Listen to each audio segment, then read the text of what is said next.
د تمام اصول حدیث علماء بدی خبره اتفاق دی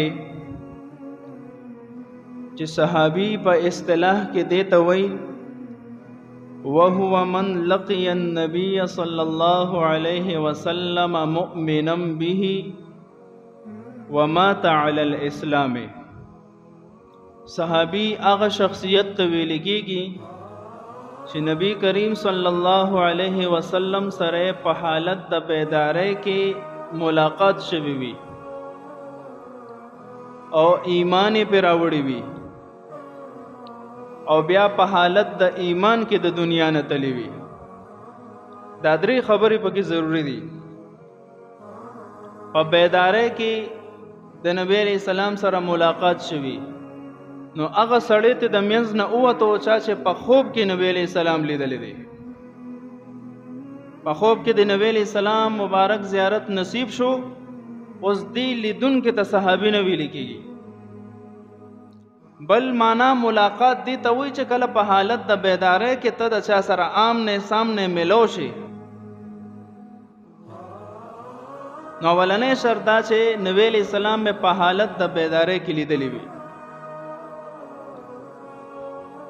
دا خبره هم نه کوي چې نبی علیہ السلام یې لیدلی. ولی عبداللہ ابن ام مکتوم رضی اللہ عنہ بلا تردد صحابی دے، اتفاقی طور سره صحابی دے، حالانکہ نبی علیہ السلام یې نه دی لیدلی. پسترګو باندې ړوندو ځکه نبی علیہ السلام نه دی لیدلی او ملاقات خو شوی دی کنه. نو سټره کې به لقی النبی صلی الله علیه وسلم چې نبی علیہ السلام سره په حالت د بیداری کې ملاقات شوی وي، ملاقات خو شوی. دویم مؤمنم به، په نبی علیہ السلام به ایمان هم راوړی وي. نو دا هغه وخت تمام کفار منافقین تی وتل، هغوی نبی علیہ السلام سره ملاقات شوی په حالت د بیداری کې خو ایمان یې پې نو راوړی. نو دا هغه وخت کفار و منافقینو ته هم صحابي نشي ویلی.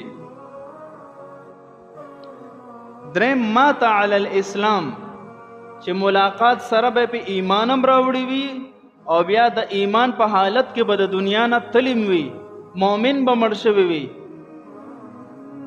نو هغه خلک تی ووتل چې په نبی علیہ السلام سره ملاقات شوی و، ایمان یې پرې راوړی خو بیا وروستو مرتد شوی و، د اسلام نه اوړېدلي و، په حالت د ارتداد کې دنیا نه تلو.